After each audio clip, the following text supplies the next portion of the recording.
I am your host. Thank you for watching at home. Thank you for joining us here in Lumi, LA. Before we begin, buckle up because tonight's story has bridges, billionaires, secret files, angry politicians, Olympic rumors, and a halftime show that somehow turned into a national emergency. It sounds like fiction, but it is not.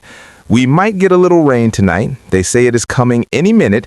The air feels heavy and moist here in LA, but while the sky is calm, the political weather in Washington, D.C. is boiling.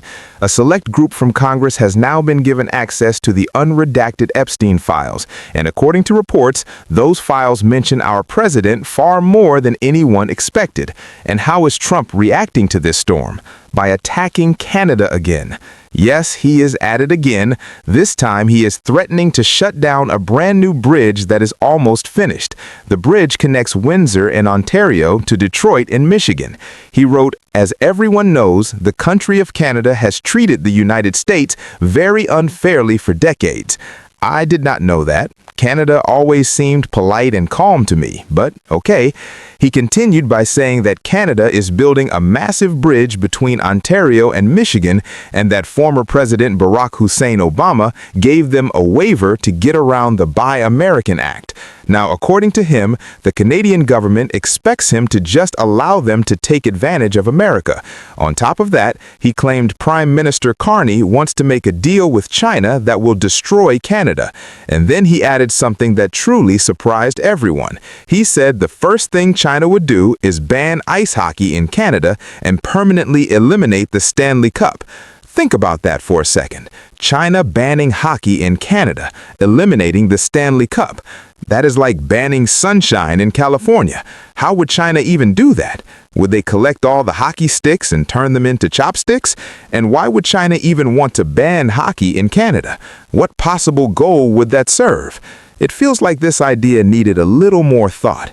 The dispute is about the new Gordie Howe Bridge, named after the Canadian-born Detroit Red Wings legend. Maybe Canada could just rename it the Donald Trump Bridge and solve the problem overnight. Pull out a marker, change the name, and everyone relaxes. But many believe this sudden anger toward Canada is a distraction, because at the same time, one of the congressmen who reviewed the unredacted files, Jamie Raskin, said he searched the documents and found that Donald Trump's name appears more than 1 million times. There are about 3 million pages total. That means his name shows up constantly. That is more than Harry Potter is mentioned in all 7 Harry Potter books combined. The Department of Justice, under pressure from lawmakers, has started unredacting names that were previously hidden.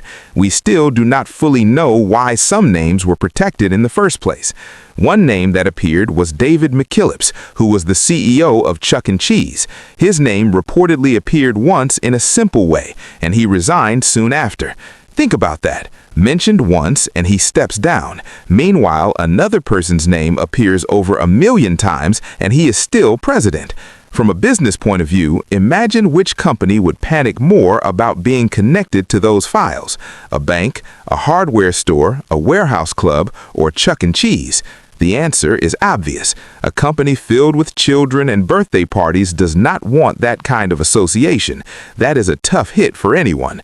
I mentioned earlier that Ghislaine Maxwell is reportedly hoping for a pardon in exchange for friendly testimony. She appeared virtually before the House Oversight Committee and repeatedly invoked the Fifth Amendment. She politely declined to answer questions about her relationship with Jeffrey Epstein. She said her petition is pending in the Southern District of New York and she is exercising her right to remain silent under the Constitution. It was calm and formal, but the silence was loud. Another name appearing many times in the files is Secretary of Commerce Howard Lutnick. His name reportedly appears more than 100 times. On the same day this news surfaced, he had a scheduled hearing before the Senate Appropriations Committee about broadband funding.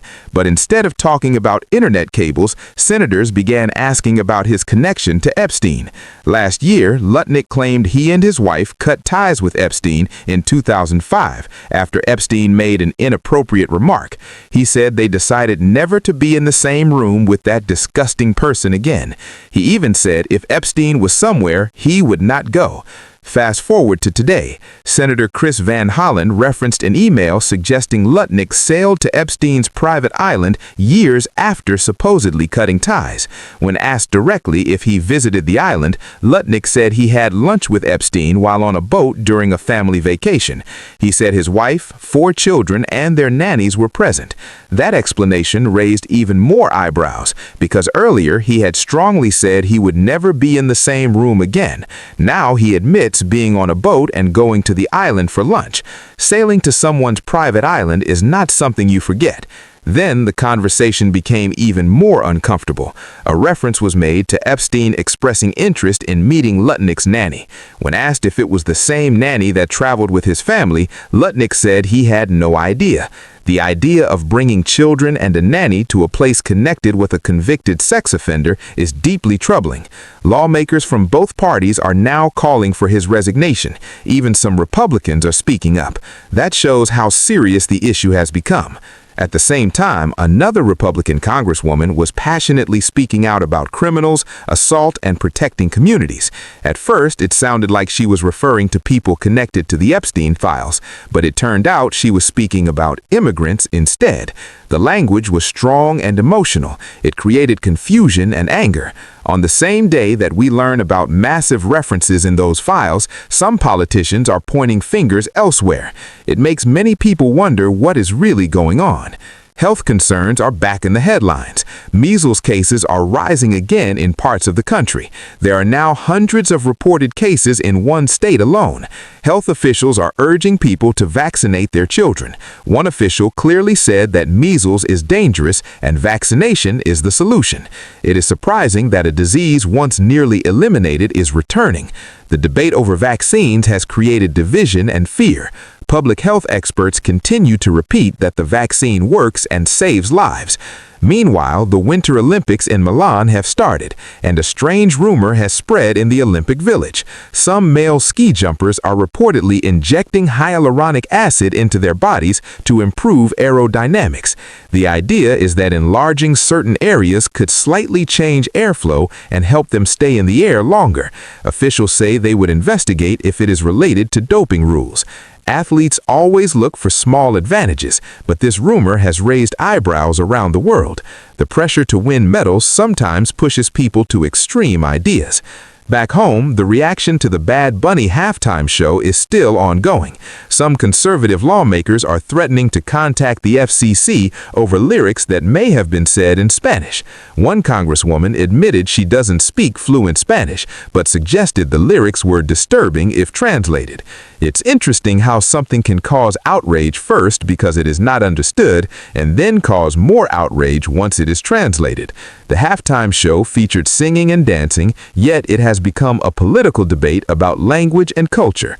Some commentators describe the performance as divisive.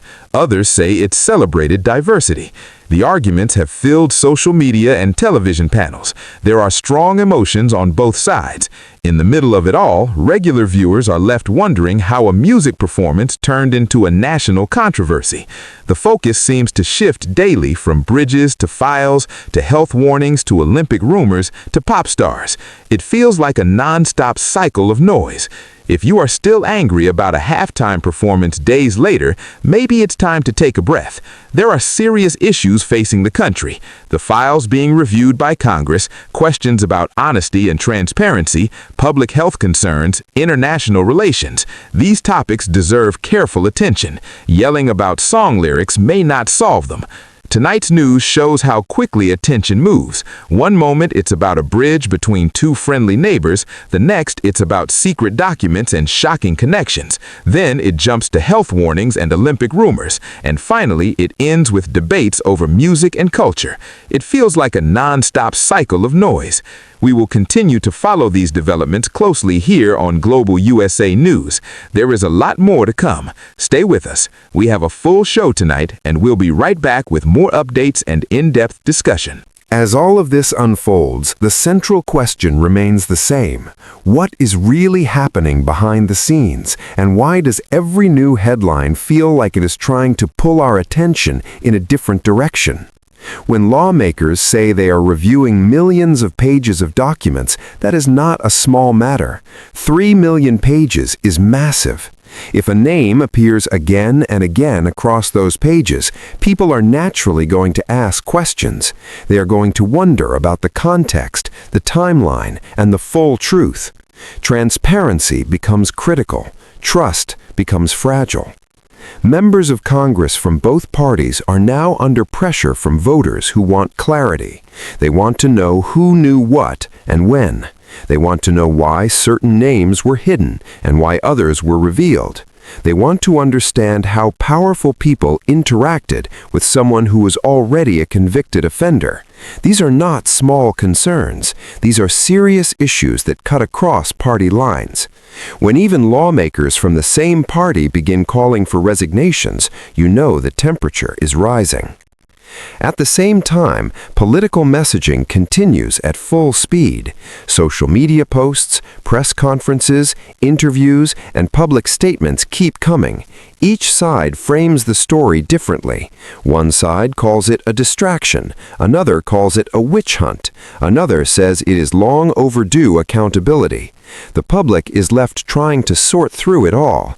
It becomes harder to separate fact from spin.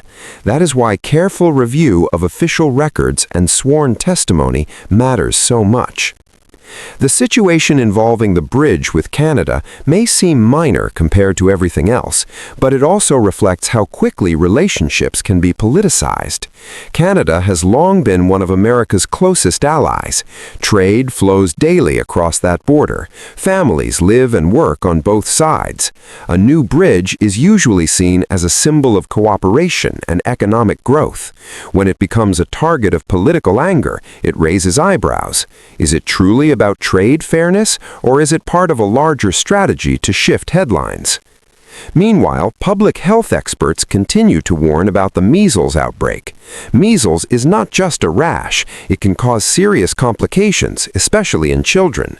Doctors are urging parents to vaccinate. Hospitals are monitoring cases. Health departments are issuing guidance. It is a reminder that while politics dominates the airwaves, viruses do not care about party affiliation. They spread where there are gaps in protection. Science remains clear on the effectiveness of vaccines, even as public debates grow louder. The Olympics story, strange as it sounds, also highlights something deeper. Athletes operate in a world of intense competition. Every tiny advantage matters, but sports organizations have strict rules to ensure fairness and safety. If rumors about unusual enhancement methods turn out to be true, investigations will follow. The integrity of competition is essential. Fans want to believe that medals are won by skill, discipline, and training, not by risky shortcuts. Back to the cultural debate over the halftime show. Music has always sparked strong reactions. Decades ago, people argued over rock and roll. Later, it was hip-hop. Now, it is global pop in multiple languages. America itself is multilingual and multicultural. For some viewers, hearing Spanish on a major stage felt refreshing and inclusive. For others, it felt unfamiliar and uncomfortable. That tension reveals larger conversations about identity and change. The question is whether disagreement can remain civil or whether it turns into anger and division. Political commentators continue to analyze every detail. Some focus on the legal implications of the files. Others focus on the political damage. Some ask whether investigations will expand. Others ask whether voters will lose interest as new stories appear. The news cycle moves fast. What feels explosive today can fade tomorrow. But documents and testimony remain on record. History tends to revisit these moments later with clearer eyes. There is also the human element. Families connected to victims still seek justice. Communities want assurance that powerful individuals cannot escape accountability. Public officials want to defend their reputations. Voters want leaders they can trust. The emotional weight behind these headlines is real. It is not just political theater. It affects real people and real lives. As we move forward, it will be important to watch how the Department of Justice handles further disclosures. Will more names be released? Will hearings expand? Will there be formal charges connected to new evidence? These questions hang in the air. Lawmakers say they are committed to uncovering the truth. The public will be watching closely to see if that commitment leads to action. International relations also remain sensitive. Accusing another country of unfair treatment or dramatic future scenarios can strain diplomacy. Leaders must balance strong rhetoric with practical cooperation. Trade agreements, border security, environmental policies, and economic partnerships all depend on steady communication. Sudden escalations can ripple outward in unpredictable ways. Through all of this, one thing is clear. The country is in a moment of intense scrutiny and loud debate. From secret files to health warnings to cultural clashes, the volume is high. It can feel exhausting, but informed citizens are the backbone of any democracy. Paying attention, asking questions, and demanding transparency are not partisan acts. They are civic responsibilities.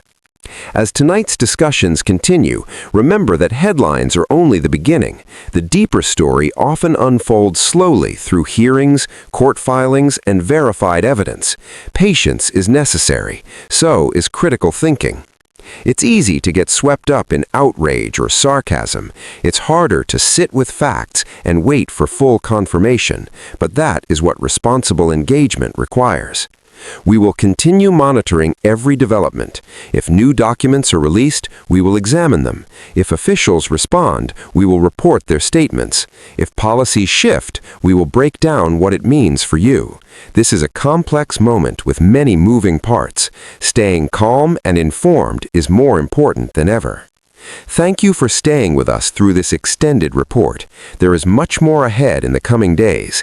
Keep watching Global USA News for continuing coverage, clear analysis, and updates as they happen. We will bring you the facts, the context, and the conversations that matter.